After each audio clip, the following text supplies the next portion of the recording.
This is the second example for candidate elimination algorithm. So we have domains. First we need to note down the domains. For the attribute size we have the domains big and small. For attribute color we have the domains blue and red. And lastly, for the attribute shape we have the domain circle, triangle. So we need to set up our specific and general boundary hypothesis. S naught is all null values for the three attributes. G naught is all question mark for three attributes.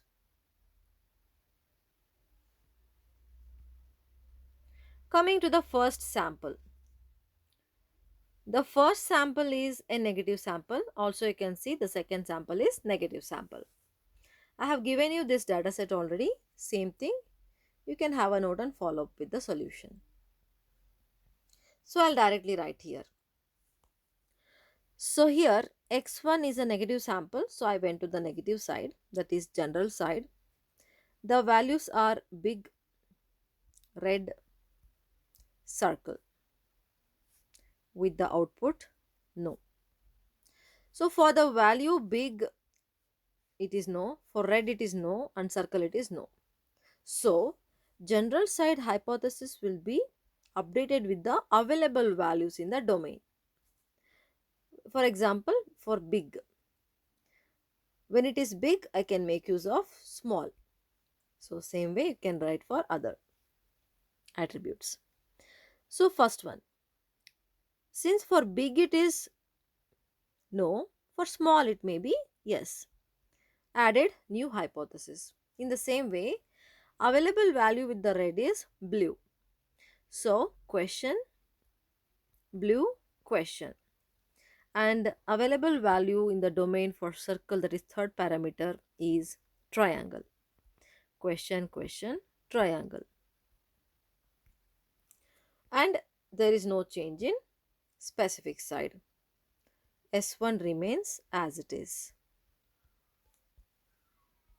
Let us go to the second sample, x2. x2 is also negative. It has the values small, red, triangle with the outcome no. So what happens here? Conflict. We thought small with any value of the other attributes, maybe yes, but here small is giving no as the value. Since this is the already entered hypothesis, we need to do something with existing values itself. Now keep the value of small as it is. Now testing with the first hypothesis in the general side. Keep the value small as it is. Make combination with the available values of the other attributes. Okay. Second case, red. Red available value in the domain is blue. Already we have written one consistent hypothesis, so we don't have to change it. We leave it as it is.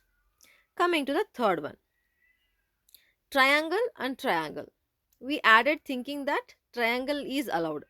But the thing is, with the triangle, I have no as the value. These are kind of thumb rules to solve for candidate elimination. With the third hypothesis, how you have to change is, for this one, keep triangle as it is, make combinations with the available values in the first and second attribute. So G3 will be first one as it is, right? Small. Second one is red. Other value is blue. First one done. Second possibility with second attribute, that is third attribute. Small question mark. For the available value for triangle is circle. Next, this one. No change in the second hypothesis. Question blue, question. Coming to the third one. Similar to first one, we are supposed to change it. I'll add triangle. One more triangle. What is the procedure? Available values. So, triangle with available value of small, which is big. Big, question mark. Question mark, blue, question mark. Red means blue. G3 done. And still S3 remains as it is. Null, null, null. Going to the fourth, going to the, sorry, it is S2. And this is G2. Going to the third sample, X3. X3 is a positive sample which has small, red and circle as the value. Outcome is yes. We are going to make use of the find S procedure only while operating at the specific side. So S3 will now have small, red, circle. Since these are produced with the help of positive instances, we can rely on them to eliminate the candidates. You can see now, first attribute should be small. So in this is the new hypothesis added. So at the end of this iteration, we are supposed to have G3, right? So before doing that, we are supposed to eliminate if any inconsistent hypothesis is there. With respect to first attribute, small, we require small as the value. So wherever you don't have small, just remove it. As you can see here, there is no small here. This candidate is eliminated. And question mark we can leave, and this and this also are allowed.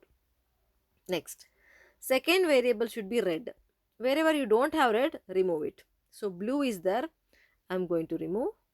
Here blue is there, I'm going to remove. Also here blue is there, I'm going to remove. So small question circle is there, and it is requiring circle as a third parameter, that is consistent. So we end up with small question circle in G3. Next, fourth instance is negative instance again. It has the values big, blue, circle with no as the value. We have to just cross check, like we have to know whether we can add such a hypothesis or not. So here coming to the first and the third one, no matter what value is here, already we have a specific value set up for first and third, right? Small and circle, small and circle. Think that I want to add, if for first one I want to add small, already one hypothesis is available for small, so I don't have to add it again. Next, for blue, red is required, already red is available and also general value is available, no need to add. Circle, the other value is triangle, triangle is not allowed, already specific values are required for circle, so this is discarded because the sample is, that is x4 is inconsistent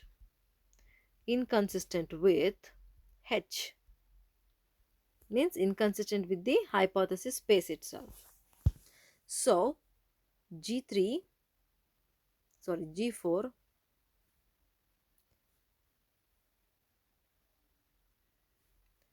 will be as it is, that is small question circle. Now x5, before that S4 will remain as it is at the end of this because we have discarded the sample itself. Next we have x5. x5 is a positive sample with the values small, blue, circle with S as the value. So to affect on the specific side, we follow the find S procedure. Small same, so we write as it is. Red and blue, two values are allowed, convert it to question mark. And circle same, we'll write as it is, S5. And G5 is also same, small question circle. So this is already converged. The result itself is converged when we obtained both the S and G hypothesis are having the same value. So output will be small question circle.